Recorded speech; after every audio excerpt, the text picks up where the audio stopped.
Vamos a ir aprendiendo palabras en guaraní y haciendo oraciones. Te ayudará muchísimo con tu pronunciación y enriquecer tu vocabulario. Clase 21. Guaraní 1. Lado. Uke. Uke. Número 2. Ladrón. Mondaja. Mondaja. Número 3. Lágrima. Tesau. Tesau. Número 4. Largo. Puku. Puku. 5. Lavar. Yohei. Yohei. Número 6. Escoba. Tupusha. Tupusha. Número 7. Escoger. Porabo. Porabo. Ahora vamos a irnos con las oraciones. Número 1.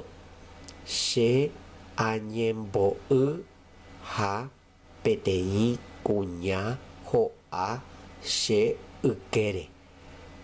She añembo ha pti cuña ho a she ukere.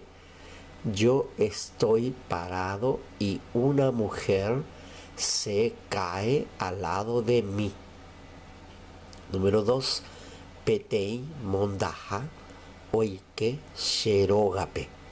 Petei mondaja oike sherogape.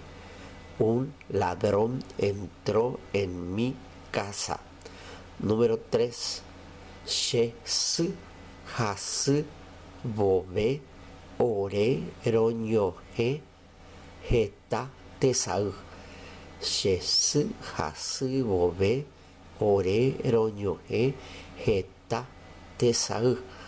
Mi mamá, cuando está enferma, nosotros derramamos muchas lágrimas. Número 4. Sherogape areko petei apka puku. Sherogape areko petei apka puku. En mi casa tengo un banco largo. Número 5. Shesu ojo oyohei y zapatu. Shesu ojo oyohei y zapatu. Mi mamá se fue a lavar su zapato. Número 6. Sheru ojo oyowa petei tupusha.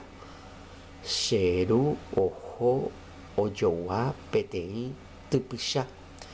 Mi papá se fue a comprar una escoba.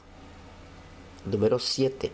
Shesu ojo oiporabo oyowa hanwa petei zapatu. Shesu ojo oiporabo oyowa hanwa petei zapatu. Mi mamá se fue a escoger para comprar un zapato. Mucha suerte con la pronunciación.